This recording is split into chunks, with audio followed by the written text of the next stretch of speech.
Oke, kita kembali lagi lanjutkan materi kita yang sebelumnya, materi tentang fluida statis. Nah, untuk video kali ini kita bahas tentang tekanan mutlak. Ya, kita bahas masalah tekanan mutlak. Ya, tekanan mutlak ya. Jadi apa yang dimaksud dengan tekanan mutlak? Tekanan mutlak itu adalah tekanan total ya, tekanan total baik dari luar dan dari dalam air ya. Jadi misalnya saya punya penampang seperti ini ya, di dalam sini ada airnya ya. Nah di sini ada tekanan hidrostatis, yang di dalam ini ada tekanan hidrostatis ya. Nah ada tekanan hidrostatis di dalam, kemudian di luar ada juga tekanan dari luar ya. Tekanan di luar itu biasa disimbolkan dengan P0 ya atau PO. Nah, di sini ada tekanan hidrostatik. Nah, sehingga persamaannya adalah P sama dengan P0 ya ditambah dengan pH, sehingga P sama dengan P0 ya tambah dengan, kita tahu bahwa tekanan hidrostatis itu sama dengan rho dikali G kali H ya. Nah, jadi keterangannya P0 itu adalah tekanan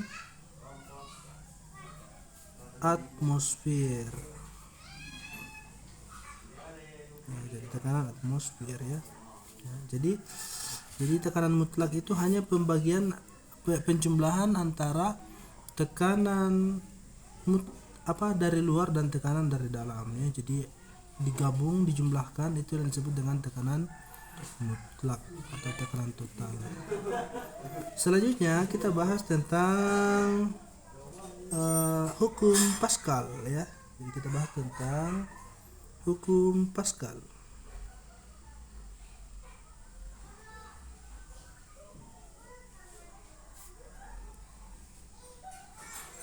Apa sih yang dimaksud dengan hukum Pascal itu? Jadi hukum Pascal itu adalah tekanan dialirkan ke segala arah dengan sama besar ya. Jadi kalau misalnya kita memiliki pipa, kemudian kita berikan tekanan, maka tekanan itu akan dialirkan ke segala arah dengan nilai yang sama besar ya. Jadi misalnya saya punya tabung seperti ini ya. Nah ini konsepnya seperti ini, misalnya ini yang satu luas, yang satu kecil ya. Kemudian kita berikan tekanan atau gaya, kita berikan gaya ke sini. Nah yang di sini ya saya kasih seperti ini ya, seperti ini ya. Ini adalah A ya, atau luas permukaan dari pipa pertama. Ini adalah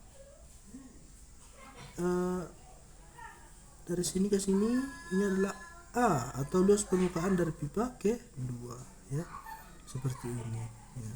Nah kemudian ketika misalnya kita berikan terus guys seperti ini, maka tekanan akan masuk dan akan tersebar ya. Mohon maaf, kita lanjutkan ya. Jadi kalau misalnya kita berikan gaya dengan besar F ke dalam pipa ini, maka tekanan akan masuk dan tekanan itu akan dialirkan ke segala arah dengan sama besar. Jadi ke sini, ke sini, ke sini, ke sini, ke sini, ke sini, itu akan sama besar ya. Misalnya 200 Pascal, semua akan mendapatkan tekanan sebanyak itu ya. Jadi di sini akan ada, misalnya saya punya mobil di sini ya. Saya punya mobil di sini. Saya punya kotak, saya simpan di sini. Dan ini kotak ini akan terangkat ketika kita berikan tekanan ya, seperti ini. Yang kotak ini dia adalah W ya, atau beratnya kotaknya. Sama seperti yang ada di tempat pencucian mobil ya. Ketika kita berikan tekanan seperti ini, maka mobilnya akan terangkat dengan syarat bahwa tekanannya lebih besar daripada berat mobilnya. Jika tekanannya lebih kecil daripada berat mobilnya, maka tidak akan terangkat. Kalau misalnya tekanannya sama dengan berat mobilnya, sama juga tidak akan terangkat. Tapi kalau tekanannya lebih besar daripada berat mobil yang kita punya, yang dimiliki benda ini misalnya, itu akan terangkat. Jadi kita misalnya masukkan ke sini, misalnya berat mobilnya 200, kita berikan tekanan misalnya 250, maka mobil ini akan terangkat. Nah pas dia di atas ya, kita turunkan tekanannya ya 200 sehingga mobilnya tetap diam, tidak turun tidak naik, seperti itu ya. Nah, kita ketahui bahwa di sini adalah P1, di sini adalah P2. Artinya ini adalah tekanan pertama, ini adalah tekanan kedua. P1 dan P2 itu adalah sama besar. Artinya apa? P1 sama dengan P2 ya. Nah, sekarang kita lihat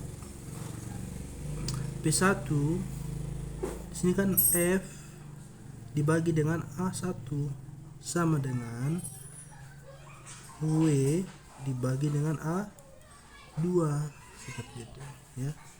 Sehingga kita bisa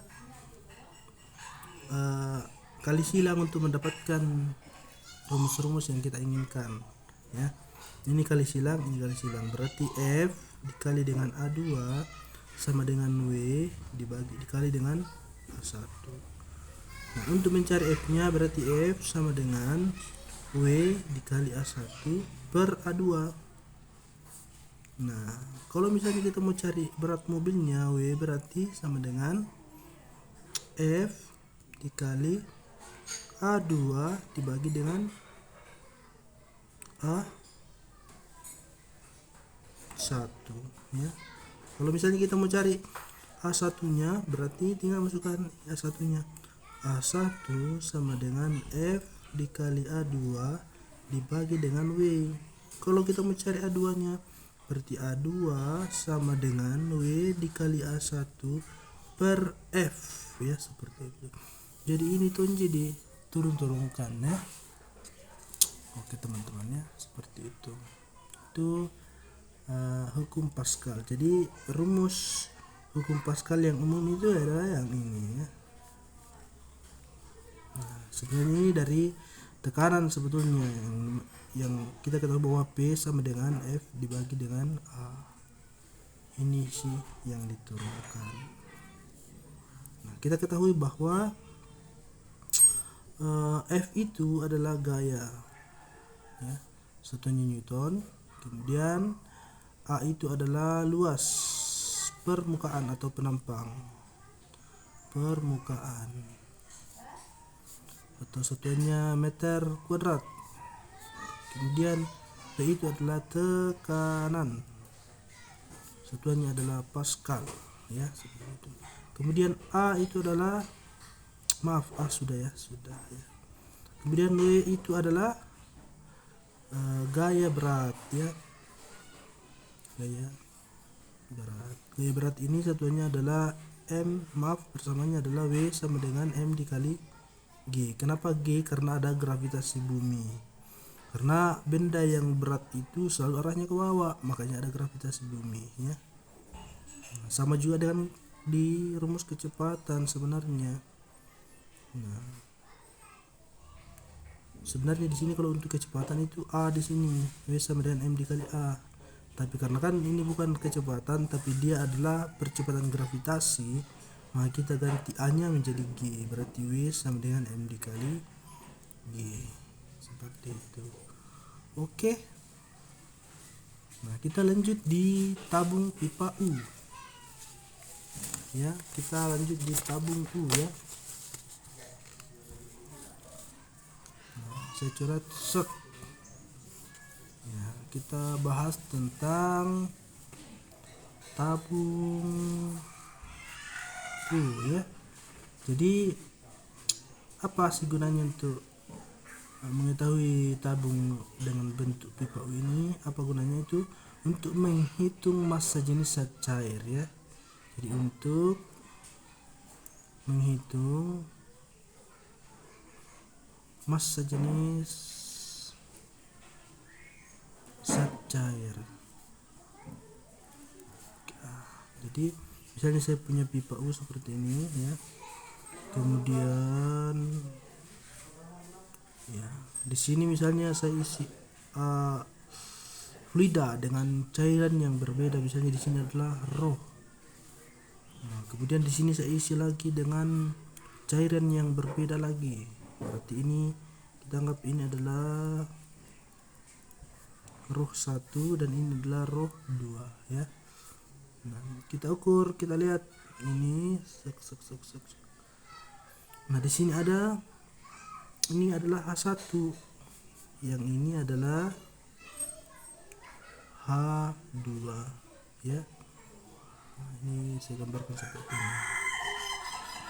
Nah, kita masuk ke rumus dimana kita ketahui bahwa P1 itu sama dengan P2. Tekanannya walaupun beda fluidanya pasti tetap tekanannya sama. Nah, kita masukkan P itu kan rho dikali G dikali H1 sama dengan rho dikali G kali H2. Ini rho 1, ini rho 2. Nah, kita coret sikat. Kenapa? Karena sama-sama gravitasi dengan nilai yang sama, sehingga persamaan yang sisa adalah rho 1 dikali H1 sama dengan rho 2 dikali H2. Atau kita cari rho 1 sama dengan rho 2 dikali H2 per H1. Jadi kita mau cari rho 1-nya, rho 2-nya, rho 2 sama dengan rho 1 dikali H1 per berapa ini? H2 ya, seperti ini. Oke, demikian dulu materi kita. Saya akhiri. Assalamualaikum warahmatullahi wabarakatuh. Sampai jumpa di hukum Archimedes. Terima kasih.